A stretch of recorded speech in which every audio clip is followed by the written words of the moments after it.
তো সম্মানিত মুসলিম কেরাম, তাহলে আমাদের আলোচনার বিষয়টা কি হলো?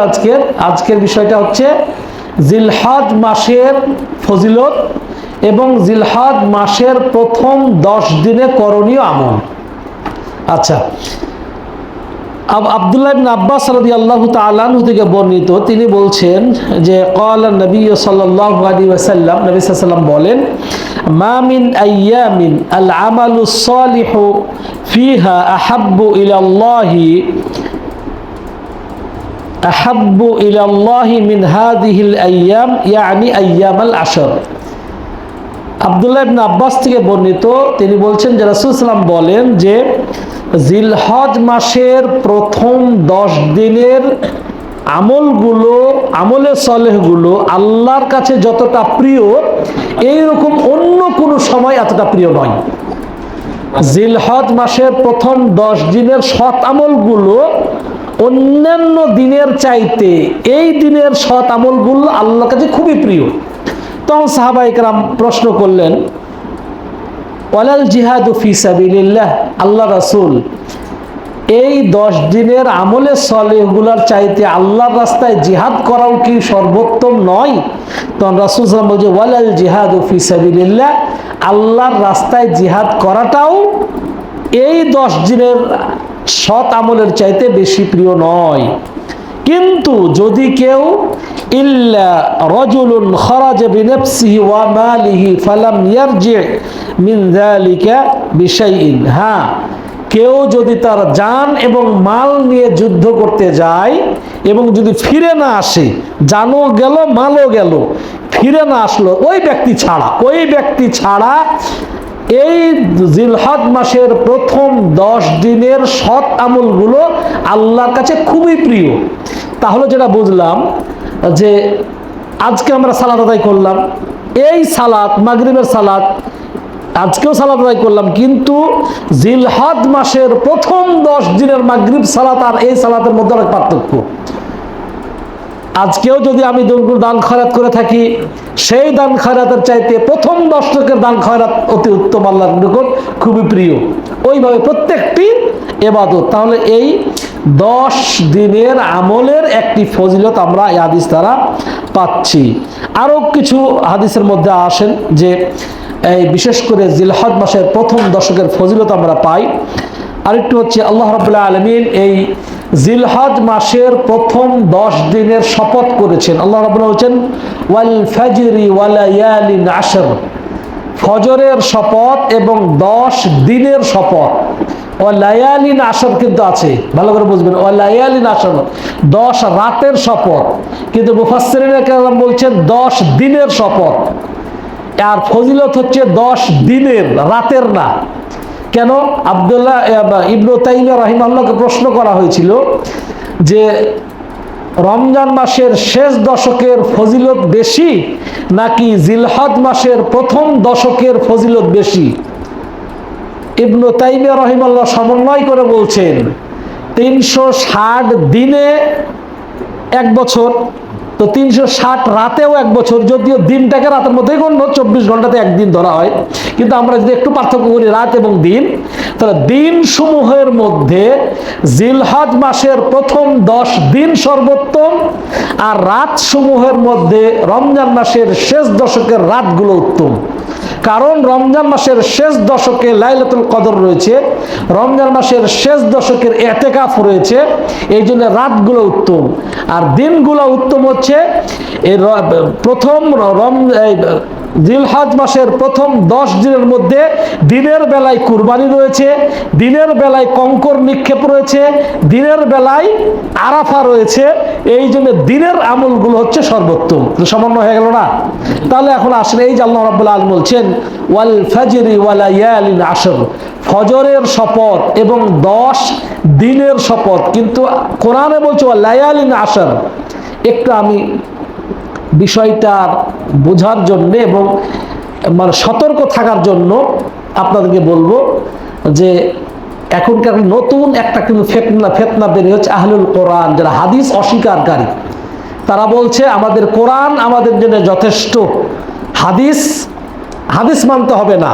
হাদিসের মধ্যে হাদিস, এটা সাহাবায়ে কেরাম সংরক্ষণ করেছেন এবং এই হাদিসের কিতাবগুলো অনেক পরে, রাসূলুল্লাহ সাল্লাল্লাহু আলাইহি ওয়াসাল্লামের মারা যাওয়ার পরে অনেক পরে এগুলো লেখা হয়েছে। বুখারী, ইমাম বুখারী লিখেছেন অনেক পরে, ইমাম মুসলিম শরীফ লিখেছেন অনেক পরে, আবু দাউদ শরীফ ইমাম আবু দাউদ অনেক পরে লিখেছেন, ইমাম মালিক অনেক পরে লিখেছেন। সুতরাং এই হাদিসের মধ্যে জয়ীফ, মাওজু, হাসান অনেক কিছু মানুষের কথা আছে। এই জন্য হাদিস মানা যাবে না, কোরআন আমাদের জন্য যথেষ্ট। এই যে যারা বলে তারা একটা গোমরাহ, তারা গোমরাহ। এই জন্যে কোরআন এবং সুন্নাহ বুঝতে হবে পূর্ববর্তী সালাফদের বুঝ অনুযায়ী। তারা ওয়া লায়ালিন আশার, আল্লাহ স্পষ্ট 10 রাতের শপথ বলছেন, কিন্তু মুফাসসির ডেকে বলছেন 10 দিনের শপথ। এখানে দিনের ফজিলত, রাতের ফজিলত নয়। তাহলে তাহলে সালাফদের বুঝ অনুযায়ী আপনাকে বুঝতে হবে, নিজের মতো করে ব্যাখ্যা করলে হবে না। এ বিষয়ে অন্য সময় যদি কোনো সময় হয় এটা আলাদাভাবে বোঝা যাবে। তাহলে এখানে আল্লাহ রাব্বুল আলামিন এই যে জিলহজ মাসের প্রথম 10 দিনের শপথ করলেন, আল্লাহ রাব্বুল আলামিন সৃষ্টির যে শপথগুলো করেন এমনি একটা শপথ করেন না, অবশ্যই আর আলাদা একটা গুরুত্ব এবং মাহাত্ম্য ফজিলত রয়েছে, যার জন্য আল্লাহ রাব্বুল আলামিন এই 10 দিনের শপথ করেছেন। তাহলে এটা ফজিলত পেলাম আমরা। 2 নম্বর বলছেন আন্নাহাল আইয়াম আল মা'লুমাত আল্লাতী শারআ ফিহা যিকরুহু, যে জিলহজ মাসের এই সুবিদিত দিনগুলোতে তার জিকির করাটা আল্লাহ রাব্বুল আলামিন বৈধ করেছেন, শরীয়ত করেছেন। যেমন আল্লাহ রাব্বুল আলামিন বলছেন ওয়ায়াযকুরুসমাল্লাহি ফি আইয়ামিন মা'লুমাতিন আলা মা রাযাকাহুম মিন বাহিমাতিল আনআম। আল্লাহ রাব্বুল আলামিন আমাদেরকে চতুষ্পদ জানোয়ার রিজিক হিসাবে যেগুলো দিয়েছেন, এগুলো জবাই করার সময় এই নির্দিষ্ট দিনগুলোতে আল্লাহর নাম উচ্চারণ করা হয়। জবাই যে কোনো সময় করা যায়, এখনো জবাই করলে বিসমিল্লাহ আল্লাহু আকবার বলে আপনি জবাই করবেন, কিন্তু কুরবানি করার নির্দিষ্ট সময় রয়েছে। চতুষ্পদ জানোয়ারগুলোকে কুরবানি করা নির্দিষ্ট সময়, একটা শুরু আছে, শেষ আছে। ওই সময়গুলোতে আল্লাহর দেয়া চতুষ্পদ জানোয়ার জবহ করার মাধ্যমে আল্লাহর নাম উচ্চারণ করা হয়, আল্লাহর নামের জিকির করা হয়। শুরু কখন? প্রত্যেক ব্যক্তি তার নিজ এলাকার ঈদের জামাতের পরেই কুরবানি করা আরম্ভ করবেন।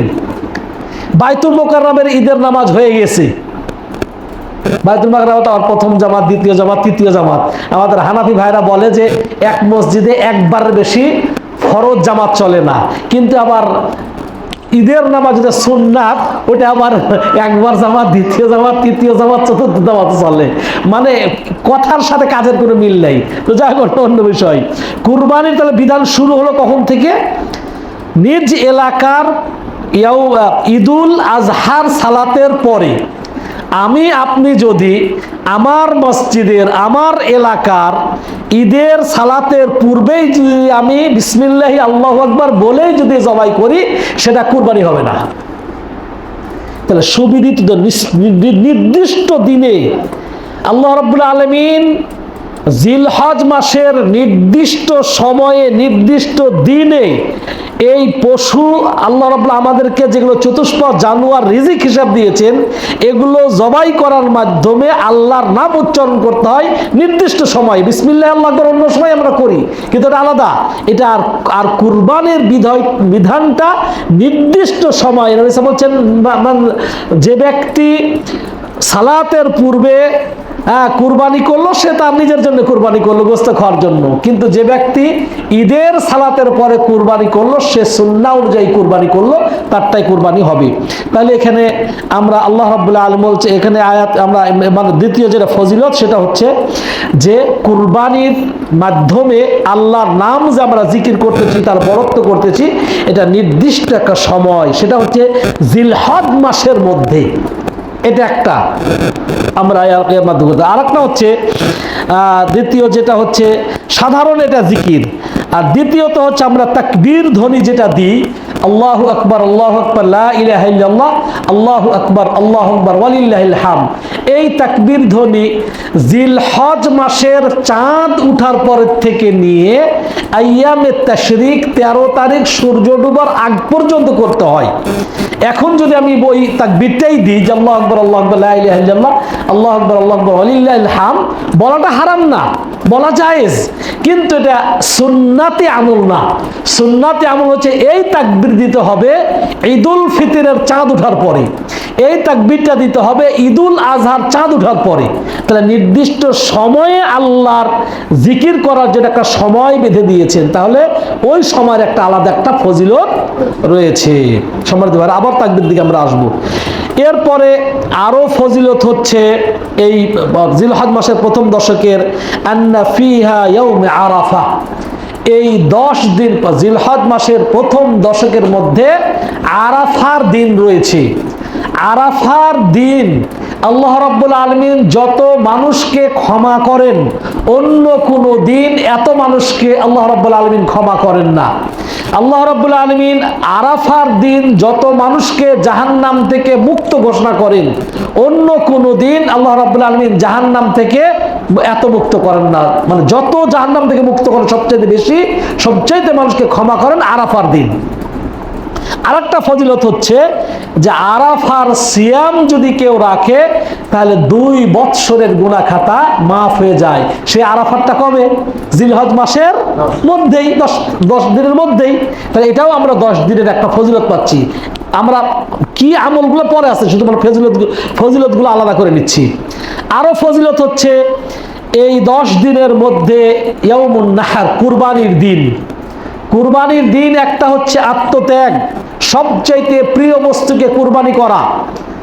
আল্লাহ রাব্বুল আলামিনের নির্দেশ ছিল যে তুমি তোমার প্রিয় বৎস, প্রিয় ছেলে ইসমাঈলকে কুরবানি করো। এতদিন যা শুনেছেন যে আল্লাহ রাব্বুল আলামিন স্বপ্নে দেখাইলেন যে তোমার প্রিয় জিনিস কুরবানি করো, প্রথম দিন 100টা ছাগল কুরবানি করলেন, আল্লাহ পছন্দ করলেন না। দ্বিতীয় দিন আবার স্বপ্নে দেখালেন যে তোমার প্রিয় বস্তু কুরবানি করো, 100টা উট মানে ছাগল গরু কুরবানি করলেন, আল্লাহ এটাও কবুল করলেন না। আবার স্বপ্নে দেখালেন যে তৃতীয় দিন 100টা উট কুরবানি করলেন, এটা মাউজু হাদিস, বানুয়াট হাদিস। আল্লাহ রাব্বুল আলামিন স্বপ্নে দেখিয়েছেন তোমার প্রিয় বৎস ইসমাঈলকে কুরবানি করো। ইব্রাহিম আলাইহিস নিজেই বলছে ইন্নী আরা ফিল মানামি আন্নী আযবাহুক, যে হে বৎস আমি দেখছি আমি যেন তোমাকে কুরবানি করছি। মানে কুরবানি করার নির্দেশ এসেছে, এটা ডাইরেক্ট যে আল্লাহ তোমাকে কুরবানি করতে বলছে, এটা না বলছে যে আমি স্বপ্নে দেখছি তোমাকে যেন কুরবানি করতেছি। কিন্তু ইসমাইল বাপ কা বেটা সিপাহী কা ঘোড়া, ইসমাইল বুঝতে পারছে যে বাপ আমাকে কুরবানি করতে যাচ্ছে, ফাফআল মা তুমার, আল্লাহ যে নির্দেশ দিয়েছে তা বাস্তবায়ন করেন। মানে উনি বুঝতেই পেরেছে ইসমাইল যে আল্লাহ আমাকে কুরবানি করার জন্য বলেছেন। বলতে ফাফআল মা তুমার, যে নির্দেশ দেওয়া হয়েছে, যে আদেশ দেওয়া হয়েছে তা বাস্তবায়ন করেন, আমি রেডি। এবং তারা উভয়েই যখন আল্লাহর এই বিধানের কাছে বিধান মেনে নিলেন এবং ইব্রাহিম ইসমাঈল আলাইহিস সালাম শুয়ে যাবেন, এর আগে একটা কাহিনীও আছে। সেটা কি? ইব্রাহিম আলাইহিস সালাম যখন ইসমাঈলকে নিয়ে যাচ্ছেন মিনা প্রান্তরে জবাই করার জন্য, পিছন থেকে শয়তান বলছে আই বেটা, আই যাস কই, বেটা তোর জবাই করবে, বেটা তোর বাপ তোর কয় নাই যে তোকে কুরবানি করবো, তো তোর বাপের সাথে বলার সাথে যে যাচ্ছিস তোর তো কুরবানি করবো। ওই তখন ইসমাঈল আলাইহিস সালাম কঙ্কর নিয়ে ওইটা ঢাল মারছিলেন। এই জন্যে 10 তারিখে হাজিরা জামরা আকাবা, বড় জামরাতে যখন শয়তানকে কঙ্কর নিক্ষেপ করেন, ওই সময় শয়তান যত বেইজ্জতি হয়, অপমানিত হয়, লাঞ্ছিত হয়, এত অপমান এত লাঞ্ছিত আর অন্য কোনো সময় হয় না। বলছে হাই রে, ওই যে ইসমাইল কঙ্কর মারছিল, আর তখন থেকে নিয়ে এই বংশ পরম্পরা প্রতি বছর হাজিরা আমাকে এসে খালি কঙ্কর মারে, এই জন্য সবচেয়ে লজ্জিত হয়। তো এই কঙ্কর, শয়তানকে কঙ্কর মারার কারণে একদিকে শয়তান যেমন লজ্জিত, অপমানিত, লাঞ্ছিত হয়, অন্যদিকে এই দিন 10 তারিখে যারা আল্লাহর মুত্তাকি বান্দা, প্রিয় বস্তু যখন রিয়া মুক্ত একবার সর্বোচ্চ দাম দিয়ে সুন্দর নিখুঁত একটা কুরবানি যখন আল্লাহর রাহে বিসমিল্লাহি আল্লাহু আকবার বলেন, তখন এই গরুর, এই ছাগলের, এই উটের, এই পশুর রক্ত মাটিতে পড়ার আগেই আল্লাহর কাছে কবুল হয়ে যায়। আল্লাহু আকবার। এটা হচ্ছে আত্মত্যাগ, কুরবানির ফজিলত। সেটা হচ্ছে এই 10 তারিখের মধ্যেই সম্মানিত ভাইরা। আর এই কুরবানির দিনকে বলা হচ্ছে ইয়াউমুল হজ্জুল আকবার। ইয়াউমুল হজ্জুল আকবার হচ্ছে কুরবানির দিনকেই বলা হচ্ছে। আর একটা হচ্ছে সর্বশেষ এই 10 জিলহজ মাসের 10 দিনের প্রথম 10 দিনের ফজিলতের ইজতিমাউ উম্মাহাতিল ইবাদা ফিহা। এই 10 দিনে মৌলিক ইবাদতের সবগুলোই পাওয়া যায়। মৌলিক ইবাদতের সবগুলোর সমষ্টি ঘটেছে এই জিলহজ মাসের প্রথম 10 দিন। প্রথমে আসেন কালেমা। আমরা সবগুলো বলা তো না, মৌলিক বলবো আমরা ইসলামের 5টা স্তম্ভ। এই 5টা স্তম্ভই এই জিলহজ মাসের প্রথম 10 দিনে আছে। প্রথমে আসেন কালেমা রয়েছে। কিভাবে কালেমা? হাজী সাহেবরা হজ করতে যখন তারা যায়, জিলহজ মাসে গেলেও তারা কি বলে? লাব্বাইক আল্লাহুম্মা লাব্বাইক, লাব্বাইক লা শারীকা লাক লাব্বাইক, ইন্নাল হামদা ওয়ান নি'মাতা লাকা ওয়াল মুলক লা শারীকা লাক। এই তাকবীর ধ্বনি কবে দেয়? 8 তারিখ থেকে। মানে এমনি যে যখন যায় মক্কা তখন তো লাব্বাইক বলেই, কিন্তু বিশেষ করে 8 তারিখে সমস্ত হাজিরা মিনা প্রান্তরে ছুটে যাওয়ার জন্য এহরাম বেঁধে নতুন করে, মানে আগে তো ওমরার এহরাম বাঁধে, তাই না? কিন্তু হজের এহরাম বেঁধে 8 তারিখে এই যে লাব্বাইক আল্লাহুম্মা লাব্বাইক লা শারীকা লাক, লা শারীকা লাক, তোমার কোনো অংশীদার নাই, এটাই হচ্ছে কালিমাতুত তাওহীদ, এটাই হচ্ছে কালেমা শাহাদাত, এটাই হচ্ছে কালেমা তাইয়্যিবা। কালেমা তাইয়্যিবা না, কালেমা তাইয়্যিবা কালেমা শাহাদাত একই জিনিস, এটা কোনো পার্থক্য অনেকে করে। কিন্তু আমি যেখানে আমার মনে হয় আমার বক্তব্য জীবনে একবার যে শুনছে তার কাছে ক্লিয়ার করলাম, সব জায়গাতে আমি এই কথাটা বলি। কালেমা শাহাদাত যা, কালেমা তাইয়্যিবা তাই। কালেমা তাইয়্যিবা যা,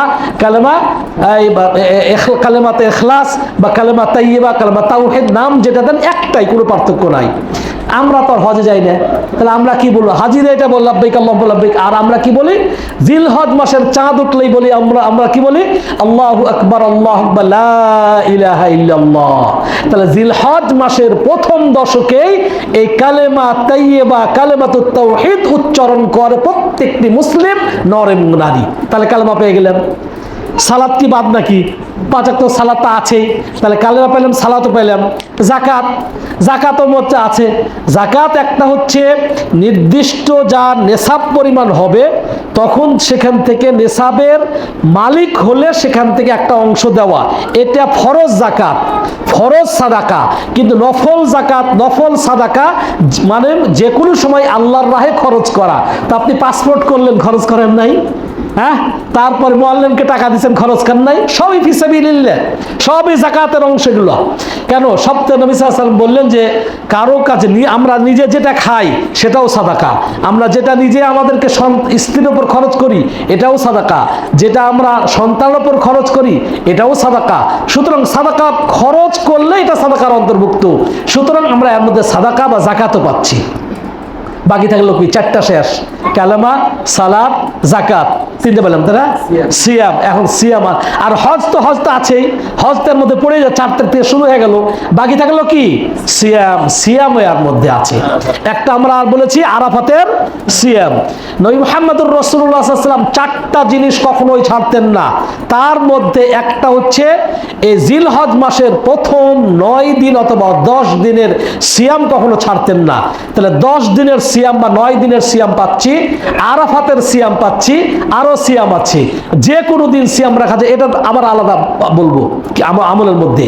আর একটা সিয়াম পাচ্ছি, হাজী সাহেবরা হজ করতে গেলে যদি কোনো ওয়াজিব ছুটে যায়, যদি কোনো ওয়াজিব ছুটে যায় তখন তাদেরকে দিয়াত দিতে হয়। কেমন দিয়াতের মধ্যে একটা হচ্ছে দম। দম মানে কি? রক্ত। মানে দম দেওয়া লাগবে তোর উপর। দম মানে রক্ত, মানে একটা পশু জবাই করতে হবে, একটা পশু জবাই করতে হবে। তো পশু জবাই করতে হবে, তো নির্দিষ্ট করেই তো টাকা গুনে নিয়ে গেছে, ওখানে তো ব্যাংক ধরে নিয়ে যায় নাই। কয় আমি নির্দিষ্ট টাকা নিয়ে এসেছি, আবার আমার ওপরে ওয়াজিব ছুটে গেল, এক কুরবানি আছে ওটাই দিতে পারি না, আবার আর এক কুরবানি, হ্যাঁ এটা কিভাবে দিব? কয় তাহলে চিন্তার কোনো কারণ নাই, আপনাকে 10টা সিয়াম পালন করতে হবে, 3টা হজের মৌসুমে আর 7টা বাড়িতে গিয়ে। তাহলে আমরা দিয়াতের দিক থেকেও সিয়াম আমরা পেয়ে গেলাম। আরেকটা আছে, হজ মৌসুমে হজের এহরাম বাঁধার পরে হাজী সাহেবদের জন্য কিছু নিষিদ্ধ কাজ আছে। বিবাহ করা নিষিদ্ধ, বিবাহের কথা বলা নিষিদ্ধ, চুল কাটা নিষিদ্ধ, মাথা ঢাকা নিষিদ্ধ, হ্যাঁ, তারপরে আপনার শিকার করা নিষিদ্ধ, অনেকগুলো নিষিদ্ধ।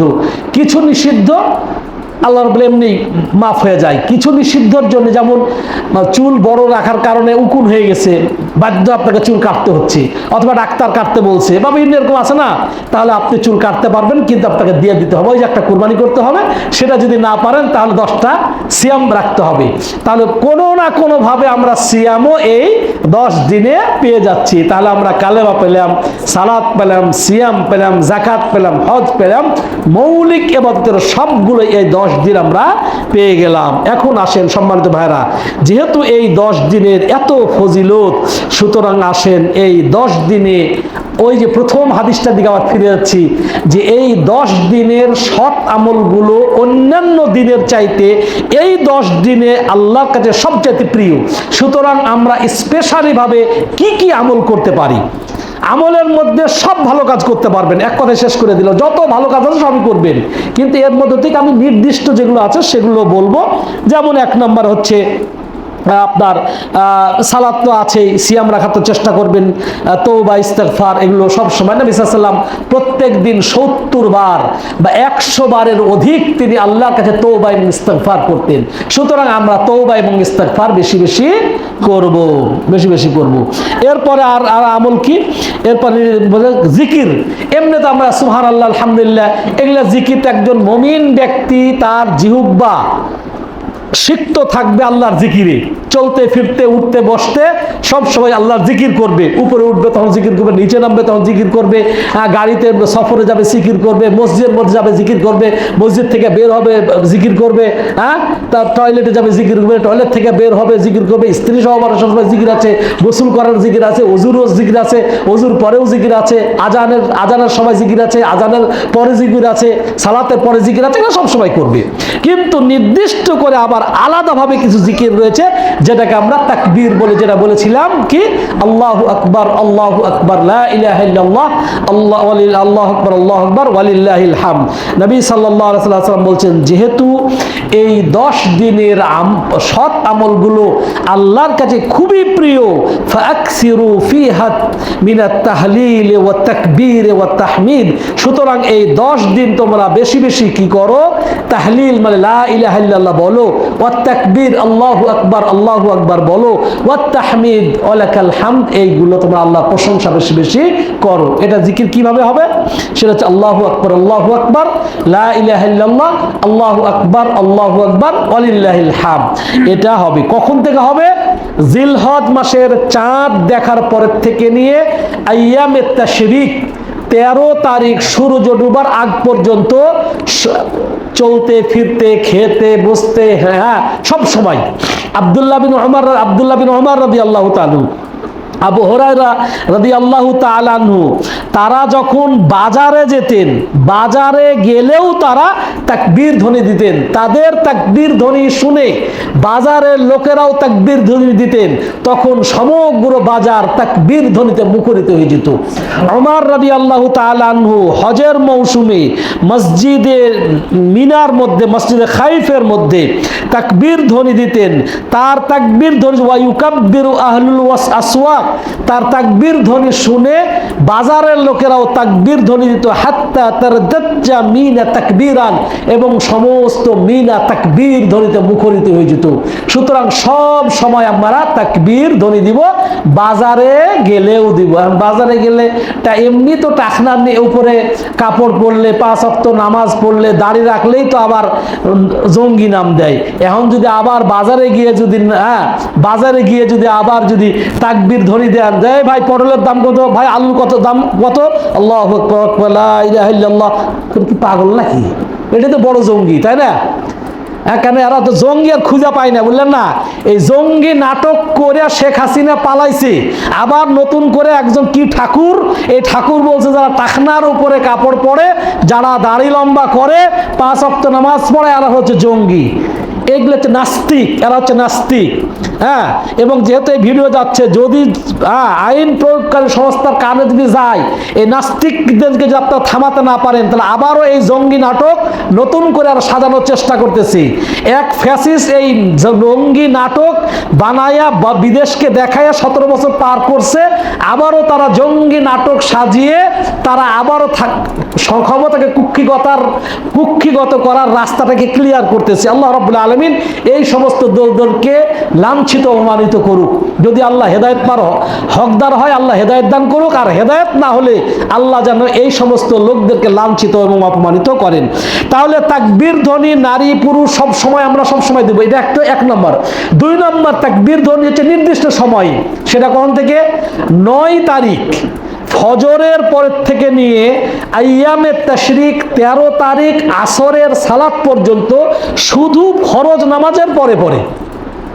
9 তারিখ আরাফাতের দিন ইমাম সাহেব যেই নামাজ সালাম ফিরাবেন, আসসালামু আলাইকুম রাহমাতুল্লাহ, আসসালামু আলাইকুম রাহমাতুল্লাহ, এরপরে আল্লাহু আকবার, আস্তাগফিরুল্লাহ, আস্তাগফিরুল্লাহ, আস্তাগফিরুল্লাহ বলার পরে আল্লাহু আকবার, আল্লাহু আকবার, লা ইলাহা ইল্লাল্লাহ, আল্লাহু আকবার, আল্লাহু আকবার, ওয়ালিল্লাহিল হামদ। ইমাম সাহেব 2-4 বার জোরে জোরে পড়বেন, এরপরে মুসল্লিরা যাদের অভ্যাস হয়ে যায় প্রত্যেকেই পড়বে।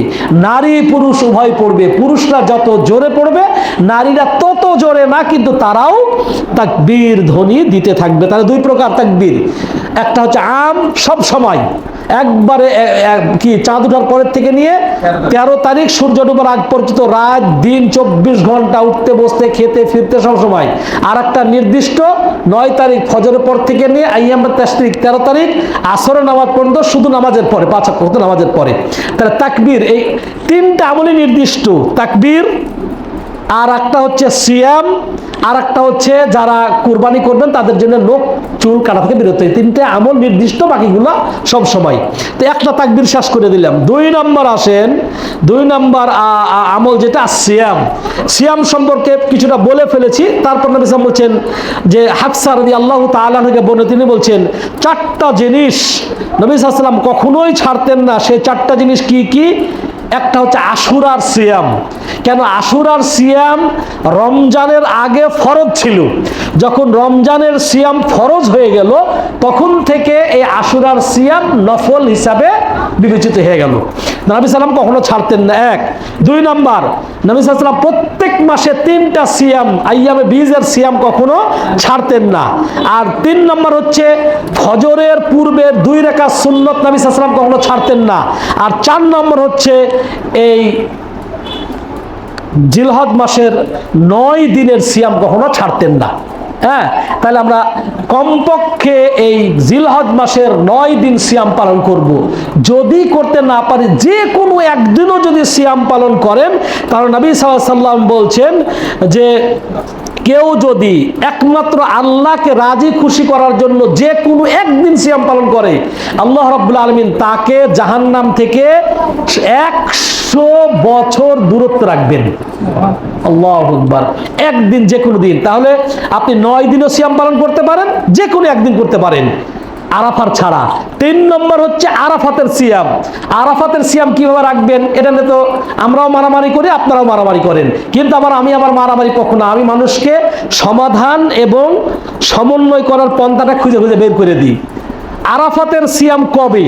হাজী সাহেবরা সৌদি আরবে আরাফাতের ময়দানে যেদিন থাকবে সেই দিন, নাকি প্রত্যেক দেশ তাদের নিজ নিজ চাঁদ দেখার উপর ভিত্তি করে তাদের দেশের 9 তারিখ আরাফার দিন? কোন দিন? ইখতিলাফ মতলব আছে না? কেউ বলছেন সৌদি আরবের সাথে, আর কেউ বলছেন প্রত্যেক দেশের চাঁদের উপর ভিত্তি করে 9 তারিখ। আমি সাইফুল ইসলাম, আপনাকে সমাধান হচ্ছে 2 দিন সিয়াম পালন করবেন। সৌদি আরবের সাথে মিল রেখে আরাফার সিয়াম পালন করবেন, নিজ দেশের চাঁদের উপর ভিত্তি করে আরেকটা সিয়াম পালন করবেন। তাহলে আপনি আরাফাতের সিয়াম ছুটে যাওয়ার সম্ভাবনা নাই এবং এই ইখতিলাফ মতলব থেকে বের হতে পারলেন। এখন এইগুলো ফেসবুকে লিখছি আবার এইভাবেই আমি, যে আপনি আবার নতুন বেদাত শুরু করলেন। আর একটা আরাফাতের সিয়াম একটা, আমি 2টা রাখবো কে? এই বেটা, তোকে 2টা রাখতে বলছে কে? 9 দিন রাখ। নবী মুহাম্মদুর রাসূলুল্লাহ সাল্লাল্লাহু আলাইহি ওয়াসাল্লাম 4টা জিনিস কখনোই ছাড়তেন না। তার মধ্যে একটা হচ্ছে তিনি 9 দিনের সিয়াম কখনোই ছাড়তেন না। তুমি 9টা রাখবা না, আর 2টা বলছে তোমার গাজও লেগেছে। 9টা রাখ, 9টা রাখলেই তার কোনো সমস্যার সমাধান না, সব হয়ে গেল, 9টার মধ্যে তো পড়ে গেল। এই জন্য আমরা বলি ওই যে ঠিক লাইলাতুল কদরে 27 নাকি 28 নাকি 29, জোর আর বেজোর দরকার নাই। সৌদি আরবের সাথে নাকি আলাদা, সৌদি আরবের জোর হলে আমাদের বেজোর, আমাদের বেজোর হলে সৌদি আরবের জোর, মতলক্ষ আছে না? আমি বলি লাইলাতুল কদরের আপনি আরবের মতো, আরব রাষ্ট্রগুলো শেষ দশকের প্রত্যেক রাত জাগে, আপনি প্রত্যেক রাত জাগে ইবাদত করেন, লাইলাতুল কদর আপনি পেয়ে যাবেন আলহামদুলিল্লাহ। এত মতলক্ষর কি দরকার? কোনো মতলক্ষর দরকার নাই আমার। তো সুতরাং সব থেকে বেটার হচ্ছে 9 দিন সিয়াম পালন করেন, যদি না পারেন তাহলে 2 দিন করেন, আপনি পেয়ে যাবেন। আর যদি মনে করেন যে না আমি একটাই করবো, তাহলে আপনার ইচ্ছে, আপনি সৌদি আরবের সাথে মিল রেখেও করতে পারেন, আপনার দেশের উপর ভিত্তি করে রাখতে পারেন। কারণ আজ থেকে 100 বছর আগে, 200 বছর আগে ইন্টারনেটও আসিল না, ফেসবুকও আসিল না, তখন জানতে পারতো না আরাফাত কবে। তখন প্রত্যেক দেশ তাদের চাঁদের ওপর ভিত্তি করে তাদের 9 তারিখে সিয়াম পালন করত। আল্লাহ রাব্বুল আলামিন তাদের নিয়ত পরিশুদ্ধতা থাকার কারণে তাদেরকে অবশ্যই সওয়াব দিবেন, নাকি বঞ্চিত করে দিবেন না? হ্যাঁ, সাধ্য অনুযায়ী আল্লাহকে ভয় করবেন। সুতরাং যদি কারো জানা সম্ভব হয় যে আরাফাত দিবস কবে, তাহলে সে সেইভাবে রোজা সিয়াম পালন করবে। কেউ যদি জানতে না পারে, নিজের ওপর নিজের দেশের গণনা অনুযায়ী যে 9 তারিখ সিয়াম পালন করে, আরাফাতের সিয়াম হয়ে যাবে ইনশাআল্লাহ। সুতরাং মতনৈক্য করার দরকার নাই, মতনৈক্য থেকে বের হতে হবে, নাকি বলেন? 3 নম্বর সর্বশেষ, আর এই করেন না, এই যে শেষ হয়ে গেছে। 3 নম্বর হচ্ছে সাদাকা, ওগুলো বলছি বলে আমি আলোচনা করব না। যে ব্যক্তি কুরবানি করা, নবী সাল্লাল্লাহু আলাইহি ওয়াসাল্লাম বলছেন যে ইজা রাআইতুম হিলাল যিল হিজ্জা ওয়া আরাদ আহাদুকুম আন ইউযাহিয়া, তোমাদের কেউ যখন জিলহজ মাসের চাঁদ উদিত হওয়ার পর তোমাদের কেউ যদি কুরবানি করার নিয়ত করে, তাহলে সে যেন চুল, নখ, চামড়া কর্তন না করে। সুতরাং 3 নম্বর নির্দিষ্ট আমল হলো, যে ব্যক্তি কুরবানি করার নিয়ত করবেন সে ব্যক্তি জিলহজ মাসের চাঁদ ওঠার পরে চুল, নখ, চামড়া কর্তন করবেন না, তার জন্য হারাম। হারাম কাজ যদি করে ফেলি, চুল কেটেই ফেলছি, কি কয়? তওবা ইস্তেগফার করতে হবে, কোনো কাফারা নাই, কোনো কাফারা নাই, তওবা ইস্তেগফার করতে হবে। কার জন্য হারাম? বাড়ির গার্ডিয়ানের উপর হারাম।